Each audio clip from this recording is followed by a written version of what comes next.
Գյորջյան Կասկադ 60 ամիս փուլային վճարում բազմաթիվ առավելություններ։ Սիրելի ընկերներ, նախ շնորհակալություն, որ այսօր այս պահին այստեղ եք։ Մենք հավաքվել ենք դատարանի առջև, որպեսզի մեր բողոքի ձայնը բարձրացնենք Երրորդ հանրապետության պատմության ամենախայտառակ, ես չեմ վարանի դա նշել, ամենախայտառակ քաղաքական հետապնդումներից մեկի համատեքստում։ Արդեն գրեթե 2 ամիս է, ինչ կալանավորված են Նիմնի փոդքասթի համահեղինակներ, քաղաքական բանտարկյալներ Նարեկ Սամսոնյանը եւ Վազգեն Սահաթելյանը։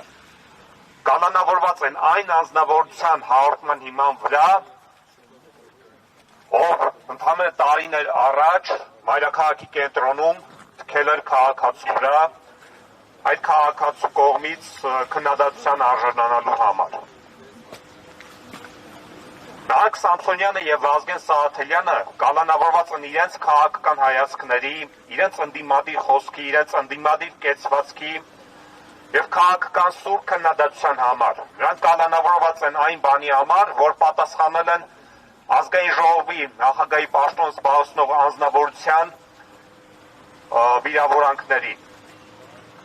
Իսկ Նարեկ Սամսոնյանը կալանավորված է այն բանի համար, որ եթերում արտաբերել է հետույք բառը։ Փաստացի Հայաստանի Հանրապետությունում այսօր կա քաղաքական բանտարկյալ, ով կալանավորված է այն բանի համար, որ եթերում արտաբերել է հետույք բառը։ Այս համատեքստում, սիրելի հայրենակիցներ, տեղին է վերհիշել, թե գործող ռեժիմի ներկայացուցիչները ինչպիսի բառապաշար են օգտագործում իրենց քաղաքական ընդդիմախոսների նկատմամբ։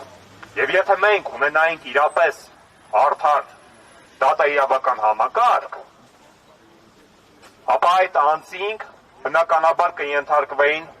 պատասխանատվության։ Իսկ այսօր մենք տեսնում ենք, որ գործող ռեժիմը շարունակաբար թիրախավորում է իր քաղաքական հակառակորդներին, իր քաղաքական ընդդիմախոսներին, քաղաքական սուր քննադատության եւ ընդդիմադիր կեցվածքի համար։ Այսօր Հայաստանի Հանրապետության բանտերը լեցուն են քաղաքական բանտարկյալներով։ Կալանավորված են նաև 4 սրբազանները, կալանավորված են նաև համայնքապետեր, բազմաթիվ քաղաքական, հասարակական գործիչներ, մեդիա դեմքեր, ինչպես նշեցի, քաղաքական բանտարկյալներ Նարեկ Սամսոնյանը եւ Վազգեն Սահաթելյանը։ Եվ ըստ էության Փաշինյանական վարչախումբը փորձ է անում Հայաստանում կառուցել կոշտ ավտորիտար համակարգ։ Իր իհեճուկս նրանց ջանքերի դա նրանց չի աջողվելու։ Որովհետև ինչպես այս հավաքն է թեկուզ վկայում, Հայաստանի Հանրապետությունում կան մարդիկ, ովքեր անկախ եղանակային պայմաններից պատրաստ են դուրս գալ Երևանի փողոցներ եւ իրենց բողոքի ձայնը արտահայտել ընդդեմ այս ռեժիմին։ Այս ռեժիմը չի կարողանալու մեզ լռեցնել։ Այս ռեժիմը չի կարողանալու վախի մթնոլորտ սփռել եւ լռեցնել Հայաստանի Հանրապետության քաղաքացուն։ Այս ռեժիմը վաղ թե ուշ կնքելու է իր քաղաքական մահկանացուն։ Ազատություն Նարեկ Սամսոնյանին, ազատություն Վազգեն Սահաթելյանին եւ ազատություն բոլոր քաղաքական բանտարկյալներին։ Ազատություն, ազատություն, ազատություն, ազատություն։ Շնորհակալություն եւ այժմ կարող ենք շարունակել ճեպազրույցները եւ արդեն ժամը 2-ին կարող ենք գնալ դատական նիստերի դահլիճ։